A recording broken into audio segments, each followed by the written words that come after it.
კვირას ამინდი იცის ვინმე კვირის ამინდი კვირას როგორი ამინდი არის ეგაც მე მგონი წიმა არის კვირას შევიდეთ ნახო შევიდეთ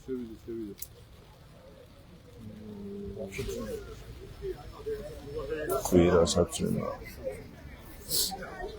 მაშინ ორშაბათი არის ლურს რატო ანთებს წარეს რატო ანთებს მაგასთან არა დაკავშირებული იქნება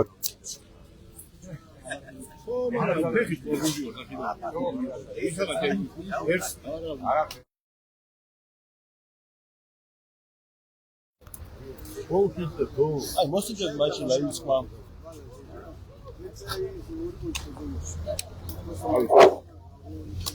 მოგესალმებით ყველას მოკლედ ამინდი არის ჩვენს წინააღმდეგ კომპანია არის ჩვენს წინააღმდეგ მთავრობა არის ჩვენს წინააღმდეგ სრული გულგრილობა 35 დღის მიუხედავად არ დავიწყებ ახლა დეტალებში ჩაშლას და ჩავლას თუ რა გამოვიარეთ ამ ხნის განმავლობაში რა მდგომარეობა იყო სად მივედით ვინ შევაწუხეთ როგორც ჭიათურაში ასევე ზესტაფონში ასევე თბილისში ყველამ კარგად იცის აქ ვინც იმყოფებით მაგრამ მოდი მაღაროელზე ვინც გვისმენს და გვიყურებს თბილისში გქონდა მთავრობის კანცელარიასთან პროტესტი ასევე პროფკავშირების სასახლესთან იმიტომ რომ არაფერს არ აკეთებენ ჩვენ სასიკეთოდ ასევე გარემოს დაცვის სამინისტროსთან ჟურნალისტებსა და მედიებთან გქონდა ძალიან ბევრი ჩართვა და ურთიერთობა ინფორმაციის მიწოდება მოკლედ ყველაფერი იცის რა ჭიათურაში რა ხდება და როგორ ხდება თუმცა მაინც ხორძზე სძინავს და არ უნდათ გამოიფხიზლონ რაღაც ოფიციალურ დონეზე საუბრობენ თითქოს კომისიური სამხრივი კომისიაა და სამხრივი კომისია შეადგენს ჯგუფს ვინც დაიწყებს ჭიათურაში მოკვლევას რამდენად რენტაბელურია არარენტაბელურია და ასე შემდეგ ეს იწვევს ძალიან გრძელვადიან პროცესებს რისი შესაძლებლობაც ეკონომიკურად ფინანსურად ჭიათურას ამ ეტაპზე არ აქვს და ეს არის პირდაპირ მნიშვნელობით გულგრილობა რასაც აკეთებენ 35 დღეა და ეხლა საუბრობენ კომისიის შექმნაზე ეხლა საუბრობენ რაღაც სამთვიან გეგმებზე რაც სამი თვის შემდეგ აუდიტმა თუ ასე შემდეგ უნდა დადოს დასკვნად მაგრამ ჭიათურლებს რა ეშელებათ ამ ხნის განმავლობაში ამაზე არ საუბრობს არავინ თუ არ განვიხილავთ იმას რომ პროფკავშირი თითქოს რაღაცას ცდილობს ერთთვის ხელფასი ლიბერტი ბანკიდან ისესხოს და შემდეგ გასცეს და ამის სამაცვლოდ რა მოხდება და რა დოკუმენტები ან ვალდებულებებია საჭირო ეს არის დახურული ჩვენ წუხელ გქონდა ნაიჩართვა და მოვთხოვეთ პროფკავშირებს წარადგინოს დოკუმენტი რის საფუძველზე იგებს ეს რა ვალდებულებები ეკისრება როგორც პროფკავშირს ასევე დამსაქმებელში იქნება გარანტორი და ასე შემდეგ არ შეიძლება უბრალოდ დაგვამადლოს აიღოს სესხი და მე მოგეცით ჩემი ვალდებულებით ჩემი ვალებით ხელფასი და ასე შემდეგ რასაც აპირებენ და მაგას კიდე დეტალებში პროფკავშირების თემას ძალიან მალე გავშლი ეხლა რა არის ჩვენი სამოქმედო გეგმა უახლოესი დღეების პირველი ის არის რომ ძალიან ცოტა ხალხი გროვდება მაგრამ მეორე საკითხი ის არის ხალხი რომ მოვიდეს რა სამოქმედო გეგმა დაგვაჩნია ალბათ მეთანხმებით ხო სამოქმედო გეგმა არის აუცილებელი რომ ინტერესი გამოიწვიოს ხალხში რომ დათმობაზე წავიდეს კომპანია ყურადღება მოგვაქციოს მთავრობა ამ ეტაპისთვის ჩვენ გვაქვს ერთად შევიმუშავეთ და დავგეგმეთ რომ კვირას უკვე დილით 11 საათზე დავლაგდებით, მოწესრიგდებით, მანქანები გვეყოლება და აუცილებლად ავალთ ბიძინა ივანიშვილის სახლთან ჭორილაში.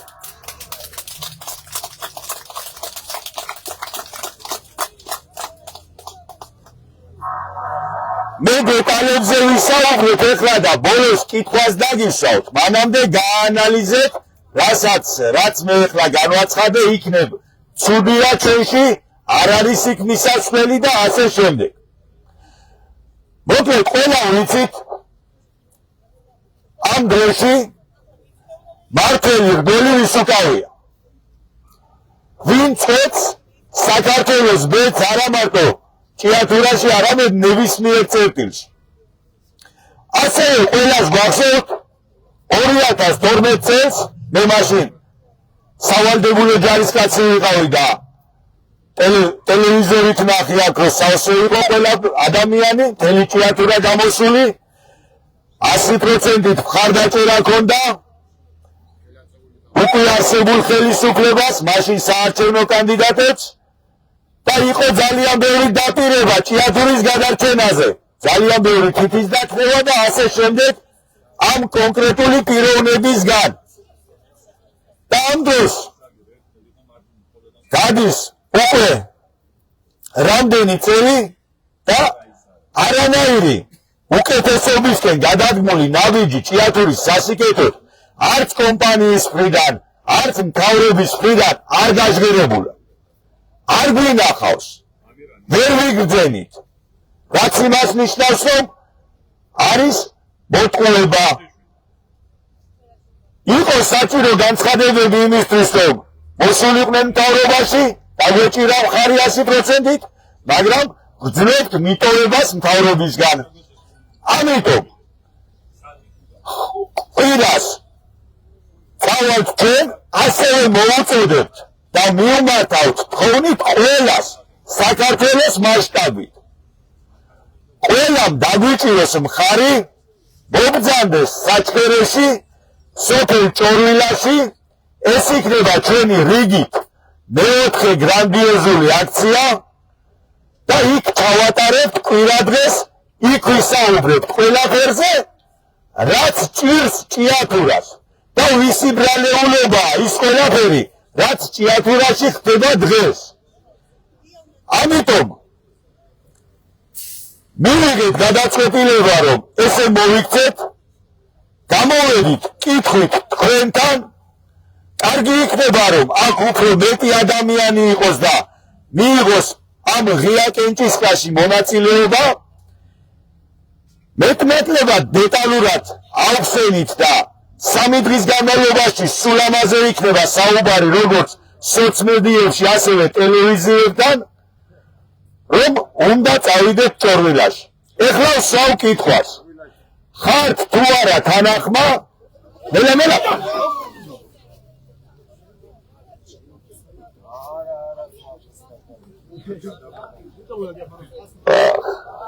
გადაიცით.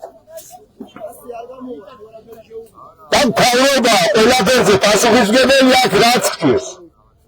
არავინ სხვა აბსოლუტურად. ამიტომ სვავ კითხვას. ვართ თანახმა ყველანი, რომ კვირას სოფელ ჭორვილაში ბიძინა ივანიშვილის სასახლესთან მივიდეთ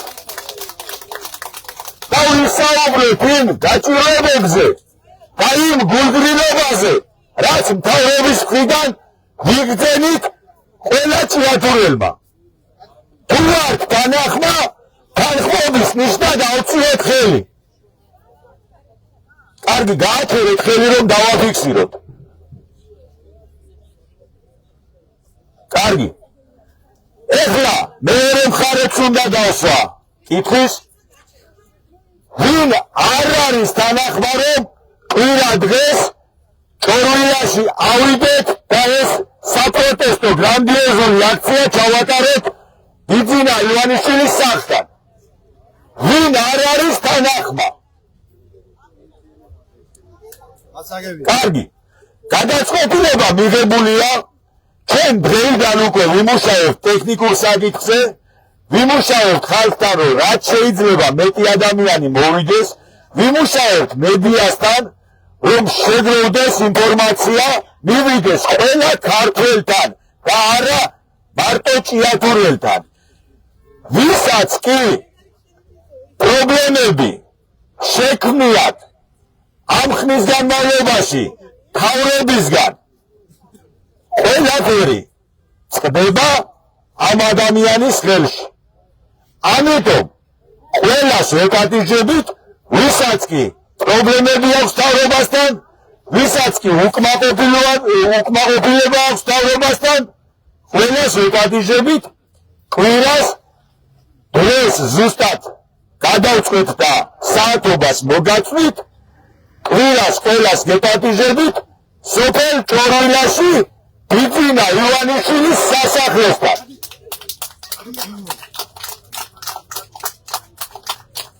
უნდა ვიყოთ ძალიან ბევრი, კვირის შემდეგ კიდე გვაქვს სამოქმედო გეგმები და თან არაერთი, მაგრამ კვირამდე დავლაგდეთ, დავიგეგმოთ, კვირას კიდევ შემოგთავაზებთ იმ სიახლეებს, რაც აუცილებლად გაგვიყვანს ჭიათურას და ჭიათურელებს, მაღაროელებს გამარჯვებამდე და რაც ძალიან შეაწუხებს ისეთ ადამიანებს, ვისაც ხელეწიფება ჩვენი პრობლემების მოგვარება და უბრალოდ ადამიანების და ოჯახების სიცოცხლეზე და კვებაზე თამაშობენ. დღეს გადმოგვიგდონ ვაშლი თუ დოქტორ მშიერი, როდესაც ჩვენ გვეკუთვნის სრული ულუფა და არა მარტო ვაშლი. ამიტომ ვიბრძოლებთ ესე. კარგით, მადლობა რომ მომისმინეთ, ჩემი მეგობრები გააგრძელებენ საუბარს და დასკვნით ეტაპზე კიდევ გაგაცნობთ ერთ სიახლეს.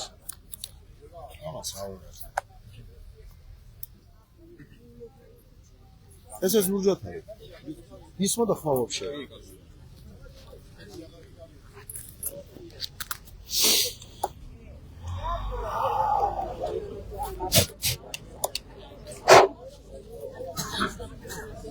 მეგობრებო, მოგესალმებით ყველას. დღეს უკვე 34 დღეა და ჩემი პირველი გამოსვლაც ასე დავიწყე და არ მეგონა 34 დღეს თუ ისე ასე უიმედოთ ვიქნებოდით, უიმედოთ იმ გაგებით, რომ ჩვენ მხოლოდ ერთმანეთის იმედი გვაქვს და არავინ ყურადღებას არ გვაქცევს. სრული სიტყვის მნიშვნელობით, ვისაც ეხება ჩვენი პრობლემები, ჩვენი ქვეყნის პრობლემები, არავინ თავს არ იწუხებს, არავინ ჩვენსკენ არ იხედება. მეტიც, დაჭირვებული ადამიანები ერთმანეთს ეხმარებიან იმ კეთილი ადამიანების დახმარებით. აქ რაღაცა ელემენტარულ საკვებს რო ამზადებენ, ზოგს ეს დამცინავად მიაჩნია, ამაზე კილიკობს, ამაზე დაგცინის და არაერთი ადამიანი მათ შორის მერიიდან წვენებთ ყველას, ვინც დასცინით ხალხს, თქვენ როდესაც რესტორნებში გაიგებთ და აქ ადამიანმა ხმელაპური უნდა ჭამოს და ეს ასაცილეთ ემოდგათ, მალადეც, ეგ არის გულშემატკივრება და სიყვარული ქალაქისა და ხალხის. ძალიან კარგად ვიცით, რომ ამ ქალაქში არაფერი არ იმალება, ყველა ერთმანეთს ვიცნობთ და როგორც ჩვენიდან მოვდით ინფორმაციები, ისე მოვდით თქვენიდანაც. თუმცა ჩვენ ზურშუღან არაფერს არ ვსაუბრობთ. ჩვენ ვსაუბრობთ სიმართლეს ღიად, ყველასთვის გასაგონად. ამასთან ერთად, კომპანია ჯორჯიან მარგანეძმა, ბევრს აღარ ვისაუბრებ. მისმა შექმნილმა შვილობილმა კომპანია, CMC ჯგუფმა, დააკეთა განცხადება, რომ მე დავკოტრდი და უკვე მესამე თვეა ხალხი არის შემოსავლების გარეშე დარჩენილი, საშიმშილოდ არის დაწირული. და ეხლა ამბობენ, რომ 1 თვის 60% დაირიცხება. უკვე აპრილია ხალხო, უკვე აპრილია და პროფკავშირი ამბობს, იანვრის 60% დაირიცხება, იანვრის თვის და ამაყობს კოლექტიური ხელშეკრულება ავალდებულებს. ადამიანებო, რაში მჭირდება ასეთი კოლექტიური ხელშეკრულება 3 თვის ხელფასი მაქვს ასაღები და 1 თვის 60% უნდა დამირიცხო. ამ ხნის განმავლობაში ბანკის ფული რო არ გადაიხადა ამ ხალხმა, რაში იკმაროს ეს იანვრის 60% და მე მიყვის მაგალითად ზოგიერთი ადამიანის კომენტარი მოვისმინე, რომ იქნებ შემეცვალოს პროფკავშირის მიმართ წარმოდგენა. რა გააკეთა ასეთი განსაკუთრებული და ასეთი კარგი, რომ წარმოდგენა უნდა შეგეცვალოთ და მადლობელი უნდა ვიყოთ მათი. მადლობელი რაზე უნდა ვიყოთ, როცა ვაიდებულებაა მათი, რომ დაიცვას შემელების უფლებები. ამასთან ერთად, ესე იგი, დაკოტრდა თურმე ჯიენი, ვეღარ ამუშავებს მაღაროებს, მაგრამ აქ იმის საშუალება, რომ კოოპერატივები ამუშავოს. და არა მარტო ისინი ამუშავოს, ვინც ახლა არის. კიდევ უფრო ფართო მასშტაბებზე გაზარდოს ღიაკარიერული წესით მოპოვება. არაერთხელ მათ მასაუბრები ამ თემაზე თუ რა შედეგს მოუტანს ამ ქალაქს ეს ყველაფერი. მარტო თქვენთან კი არა, ყველასთან მასაუბრები მაქვს, ვისთანაც კი მივიწვევდა ხელი. საუბრობთ ასე ღიად საჯაროდ, ასევე კონკრეტულ პირობებს ვესაუბრებით, ვისაც აქვს ინტერესი ამისა. მაგრამ დღეს ჩანს ისე, რომ არავის არ აღელვებს. არა მარტო ამ შემელი ადამიანების ბედი, უბრალოდ ამ ქალაქის ბედიც არ აღელვებთ. ზოგიერთს რა თქმა უნდა, ყველა რომ ასე იყოს დამოკიდებული იქნებოდით უკვე. ხოლო საკუთარ კომფორტზე და კეთილდღეობაზე ფიქრობს ხალხი და სხვა არაფრის გაგება არ უნდა, არაფრის მოსმენა არ უნდა. ჩვენ როდესაც ვამბობთ, რომ ჩვენ ახლა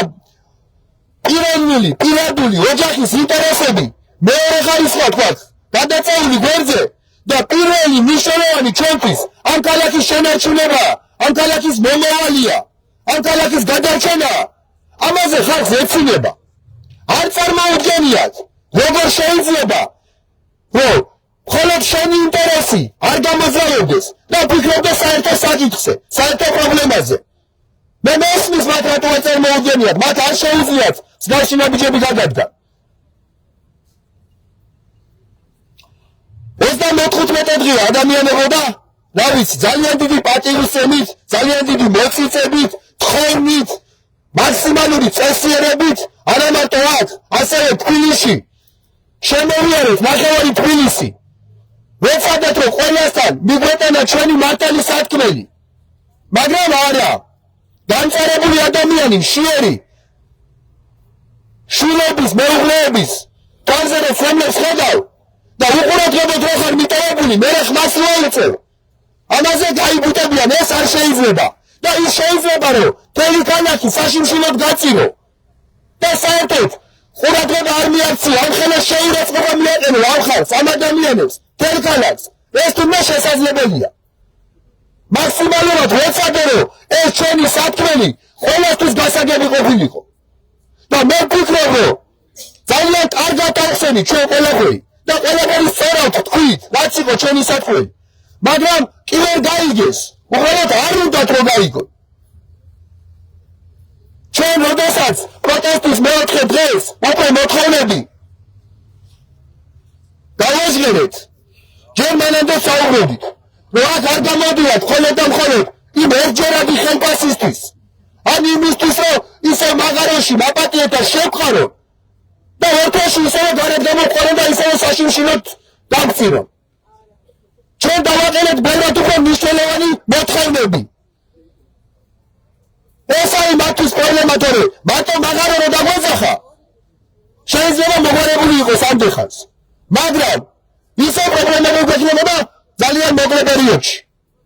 და ეს რო არ მოხდეს, ეს ქალაქი რო გადარჩეს და ცხოვრება რო შევძლოთ სამომავლოდაც, ზუსტად ამიტომ დავაყენეთ ეს მოთხოვნები.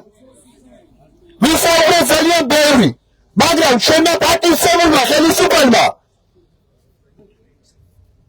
საერთოდ ყური არ გვიგდო, ადამიანებად არ ჩავთვალა. და ამის ფონზე პირდაპირ მნიშვნელობით ჩვენი მტერი და მოღალატე ვინც არის, ვითომ უფლება დამცველი. როდესაც ვამბობთ, რომ არ აქვს ნდობა ამ პროგრამში ხალხისა, ის არ არის მშენებლობის უფლება დამცველი და მას ამ ყველაფერს სხვა რუარაფერი ადასტურებს ის ვიდეო მტკიცებულება, რასაჩვენო პროგრამში სასახლესთან მივედით. მიუხედავად ამ ყველაფრისა, ისინი მიიწვიეს მოლაპარაკების მაგიდასთან და ერთად ადგენენ გეგმას, როგორ დაგვღალონ, როგორ დავშალონ, როგორ დაგვამცირონ, შეურაცხყოფა მოგვაყენონ, მოგვატყუო და მიგვატოვონ ასე. რა უნდა ვქნათ ხალხო? მე მაშინ ვერ ვთქვი, როდესაც მოთხოვნები გაჟღერდა. მე არ დავდგები ამ მხოლოდ ხელფასისთვის და მაღაროში წასვლისთვის. თუ ამ საკითხებში გამომყვებით, მე ვიბრძოლებ ბოლომდე. რაც არ უნდა დამჭირდეს. რისი გაკეთებაც არ უნდა დამჭირდეს. არასოდეს დაწყილი საქმე შუაგზაში არ მიმიტოვებია და არასოდეს არ მივატოვებ. მით უმეტეს ამ ხელას შეურაცხყოფას, ამ ხელას დამცირებას მე მშვიდად ვერ უყურებ. ესენი ისე მიქმნიან საქმეს, ამ თავზე ხელახებული უნდა დავხდე და მე საკუთარ თავთან რამეზე გამართლება არ დავიწყო. ამ უნდა ვიბრძოლო ისე ბოლომდე, როგორც ჩავთვლი საჭიროდ, რაც მიგვიყოს გამარჯვებამდე. ამიტომ მე მივიღე ერთკვირეული განაცხადება. არავისთან მე ამ თემაზე არ მისაუბრია. ეს არის ჩემი საქმე. ჩემ თავს რასაც დავაკეთებ ეს მე ვიცი. ყველას მოგიხდით ბოდიში. ვისაც გული გეტკიდება ამ ყველაფერს.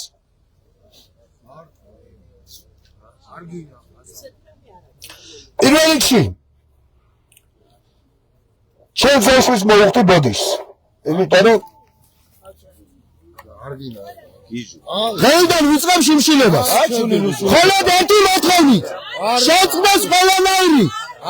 მარგანეცის მოპოვება და იკადროს ხელისუფლებამ არ ჩამოვიდეს და გველაპარაკოს. ამ შემთხვევაში აიგები ფეხზე.